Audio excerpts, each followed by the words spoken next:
Hello and welcome everyone to Silver Asset of the Day for the 19th of February 2021, presented by myself, Phil Carr, at the Gold and Silver Club. So as we head towards the end of the week here, what do you need to be aware of?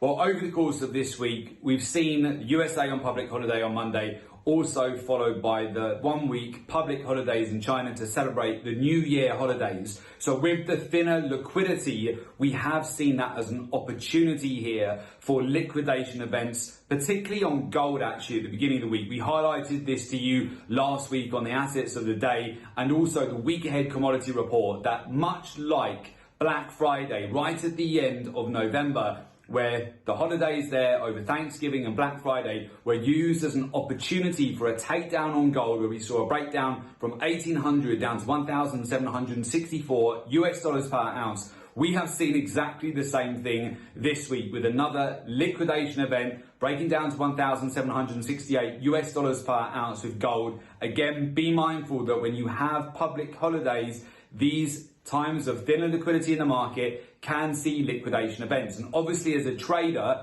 you want to capitalize on that. So when you get these large sell-offs, if you're ready and able to do so, this enables you to trade the ranges that we're seeing at the moment. This has been very lucrative just to trade markets that of course don't necessarily go up in a straight line. Even a bull market, it will zigzag, right? So what you want to do, of course, is make sure that you're locking in profits regularly, banking at the highs, and then this gives you opportunities to reload at much lower prices. We've seen the sentiment drop significantly towards the end of this week for the metals, particularly for gold, and the areas that we've tested at the moment back at the November swing lows can provide fast opportunities to capitalize again on trades here where you just want to come in and out of the market. It's not a buy and hold market right now, particularly on gold. You want to make sure that right now, instead of just buying and holding, that you are trading. You'll make far more money, particularly on the metals. Now coming over to silver now. Silver over the course of this week has been very sticky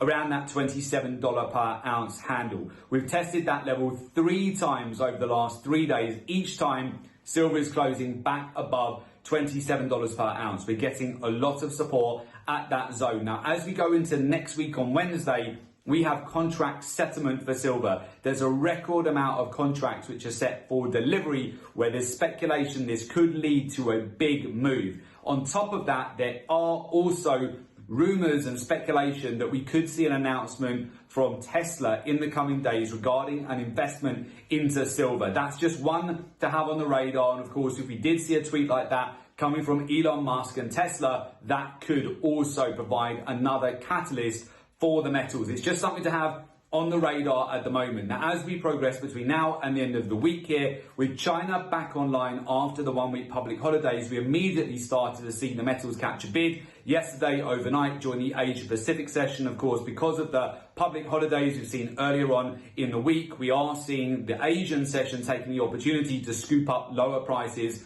on the metals. Again, you want to be regularly coming in and out of these markets. Other markets that have had great moves over this week does include the energies. As we mentioned at the beginning of the week, we've capitalized on a 1,000-point breakout there for the energies. So every 1,000 points that you would bank, each 1 lot contract that you would be trading, that's $10,000 profit. Each 10 lots contract you would be trading, that's $100,000 of profit. In fact, our energy position right now is up over 1,500 points. It's been a great move this week for energies, breaking out to 13-month highs. Alongside that, we saw copper prices at the beginning of the week break out to 8-year highs. Platinum prices too at the beginning of the week broke out to 6.5-year highs. In fact, even today, platinum is still trading very near to its 6.5-year highs here into the close. And we've seen the dollar start to roll over here later on in the week. It tapped the 91 level on Wednesday. Now going into the close on Thursday, it's back at 90.55. So of course, if we see the dollar start to break down further,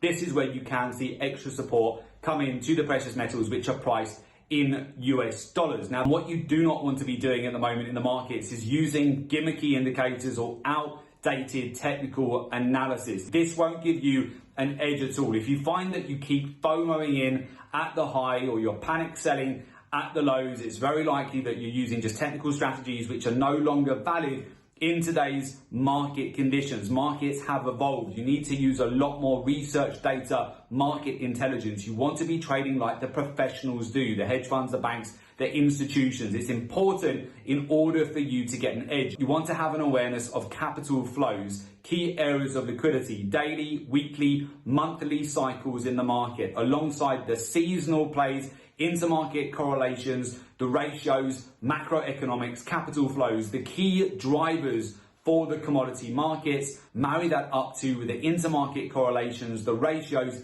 key areas of liquidity in the market, and what the hedge funds, money managers, banks and institutions are doing, and that will help you massively to get an edge. So with that, if you would like to learn a research-driven approach to the market, join our community of successful traders and join our professional mentorship program. There is an opportunity for you to do so. Just click in the link below today's report in order to make an application to become a member of the Gold and Silver Club.